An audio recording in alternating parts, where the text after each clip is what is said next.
Welcome back to Dinosaur Island. Today is a very nice warm day on the northern side of the island. We are back in an old area I haven't seen since Season 1, Episode 13, Red Sail's Old Home. Over the past, at least over 10 years, this place has changed a lot. And over that time we've been gone, this has become someone's home. Very familiar face, a young, matured adult Spiny.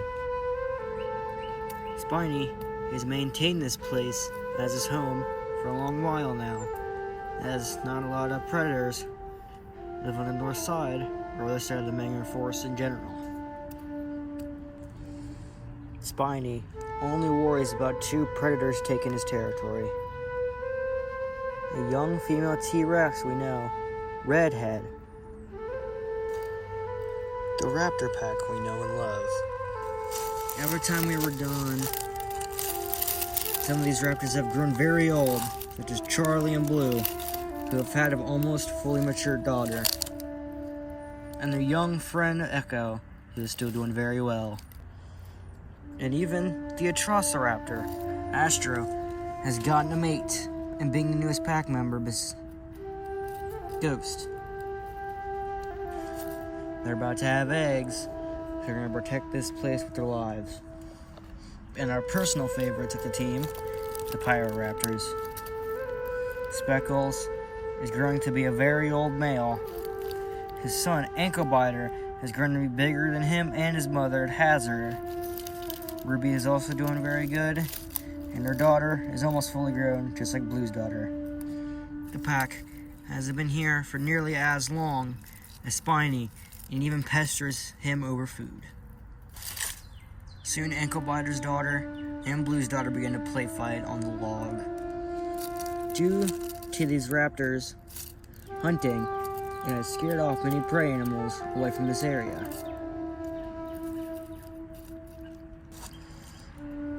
Blue, Charlie, and Echo huddle around the Pyroraptors to find a plan to steal more of Spiny's food. To leaving the almost young adults and the Atrociraptors out of the plans as they are busy. The raptors are plotting on how to steal this huge Dunkleosteus kill from Spiny. Now the raptors have annoyed Spiny off kills before, even when he's tired, weak, or even injured from the fights with Redhead over this territory. Spiny is not going to let the raptors take his kill. As he spies on the raptors, he's found a perfect opportunity to strike.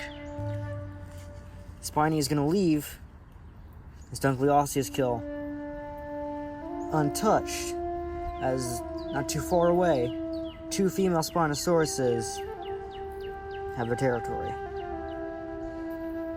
Luckily for Spiny, breeding season is almost about to start, being only a few days away, and he's going to try and get ahead of the game, as he is 3 years mature enough to breed. And as so, for the first 2 years, he was never really interested in mating, but now this year he wants to get ahead of the game. Spinosaurus breeding season can be very stressful, especially for young males and females being the most stressed out. The young raptors have moved up further onto the fallen tree. Anklebiter's daughter is winning the fight, and she's about to almost push Blue's daughter off the log. However, Blue's daughter manages to get the upper hand over Anklebiter's daughter. She's about to push Anklebiter's daughter off before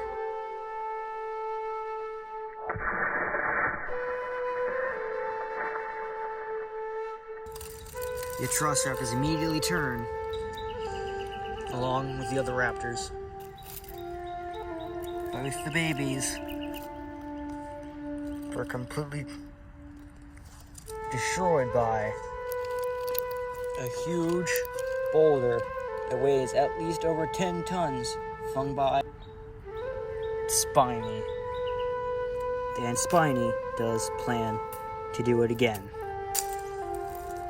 The raptors have quickly surrounded their offspring, staring at their bodies, completely in disbelief at what happened. Charlie suddenly moves out the way, and so does Echo.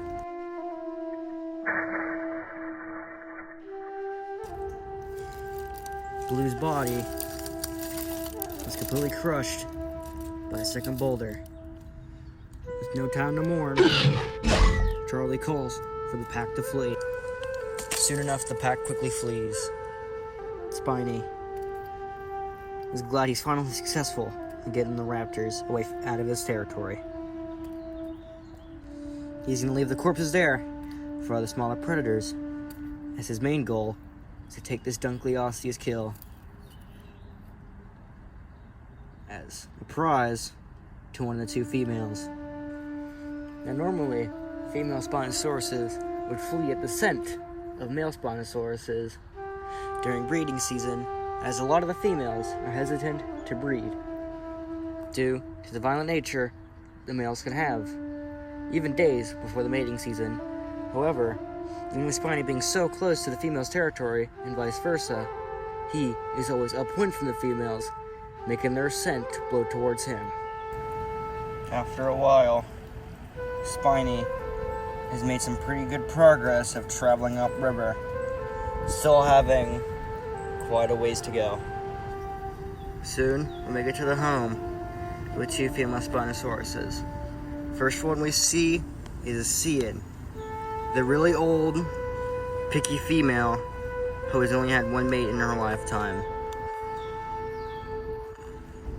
And the Cian's only daughter, Flare, who is 5 to 6 years mature enough to mate, but has never had a mate due to the fact that, well, she's a Cian's daughter, and males assume that she's going to be very picky just like her mother.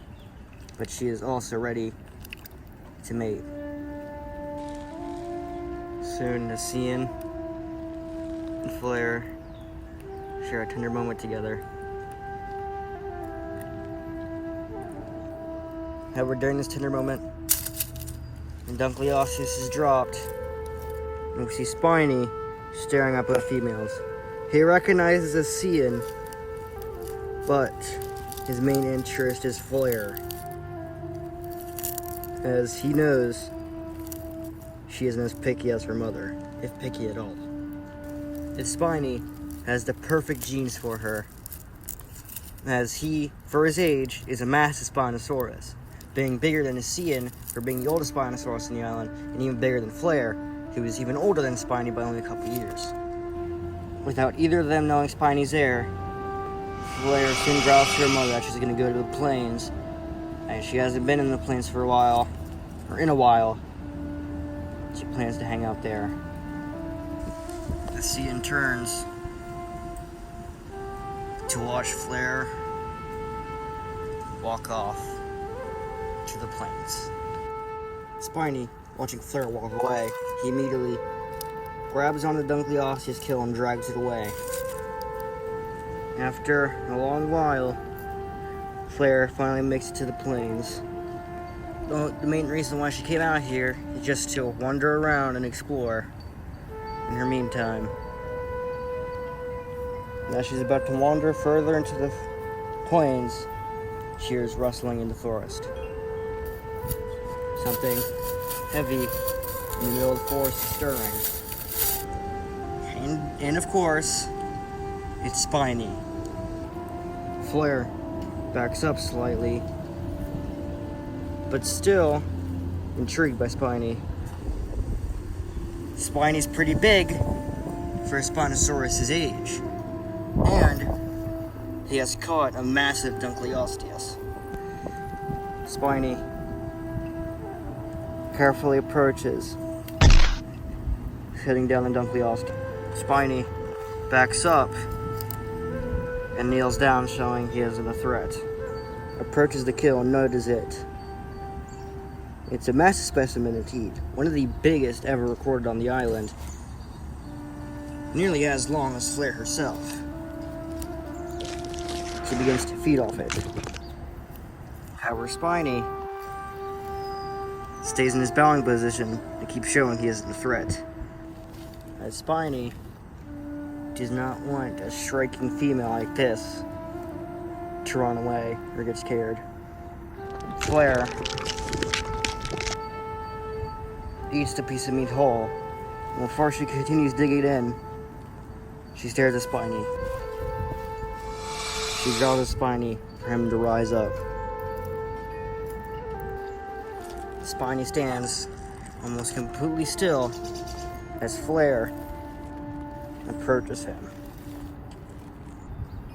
Flair stares right at Spiny, looking out how big he is, even for him being a couple years younger than her. And surprisingly, Flair makes the first move, rubbing her side against Spiny. And Spiny continues. They're rubbing against each other's sides to compare. Soon enough, when they stare back at each other, perfect match. Soon, they begin the courtship dance where they slowly approach each other. And Flair also begins. For a Spinosaurus courtship dance like this, they need to slowly approach each other in a circle formation in perfect unison. And so far, it's working. And as they nuzzle each other, Flair soon turns around, presenting herself to Spiny. Spiny stares down at Flair and nuzzles her side, comforting her so she doesn't run away. And soon, they get into position. After an hour of this process, Spiny soon gets off. And they nuzzle each other yet again, officially becoming mates. Now these two, obviously, aren't good at nesting in the plains, as there's way too many small predators that could steal their eggs. And same for the forest. So, Flair does a perfect spot. She begins to call in the forest. She calls loudly. Spiny wonders who she's calling for. After a long while of this process, the Cian, Flair's mother, emerges from the forest and they nuzzle each other.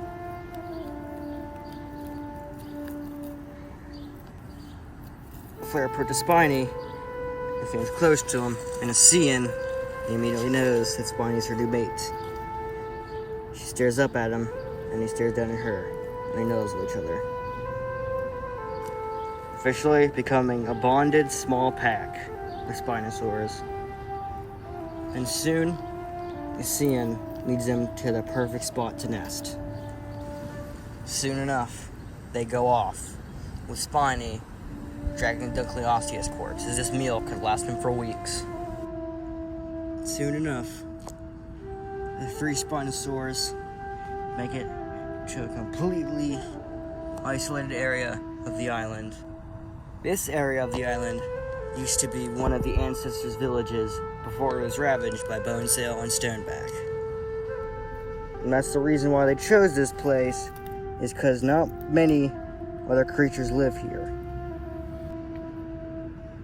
The only animals that are here right now are the three Spinosaurs, this small miscellaneous herd of very small herbivores, such as this Gallimimus, a male and female Sarcodinosaurus, and a Stygimoloch, and this small flock of pterosaurs feeding a Dimetrodon skeleton.